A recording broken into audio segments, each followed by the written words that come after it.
Dinepensa ng kampo ni Sara Diskaya ang pagsuko niya sa NBI. Wala raw itong kinalaman sa mga pahayag ni Pangulong Bongbong Marcos. Live mula sa Pasay City, nangunguna sa balita si News 5 mobile journalist Arles de los Santos. Arles, nasaan na ngayon si Sara Diskaya?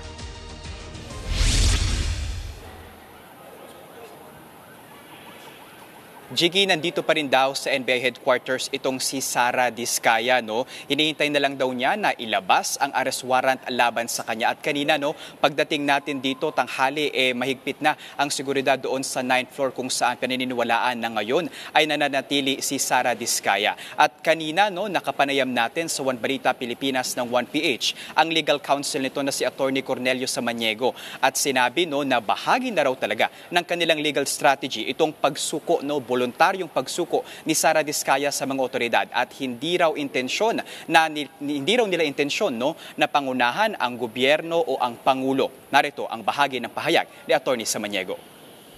Kung aantayin pa namin yung arrest warrant, ma'am, gagastos pa yung gobyerno para sa binuong tracker team. Mas maganda na ho yan. Walang gastos ang gobyerno, walang pagod ang gobyerno. At Arles, ano naging reaksyon ng Pangulo sa pagsuko ni Diskaya?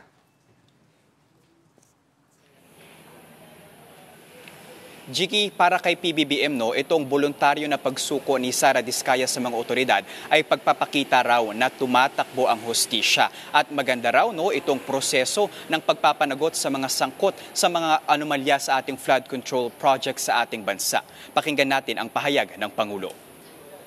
Asahan po ninyo na patuloy pa rin ang ating investigasyon, patuloy pa rin ang ating pagpila ng mga kaso upang tiyakin na ang mga guilty dito sa ganitong klaseng iskandalo ay haharap sa batas at bukod dyan ay maibalik ang ninakaw na pera sa taong bayan.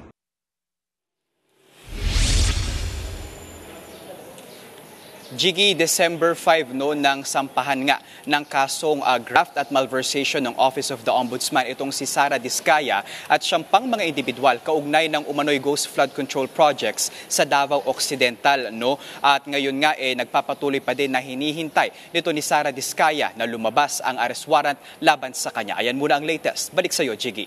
Yan ang ulat ni Arles de los Santos live mula sa Pasay City.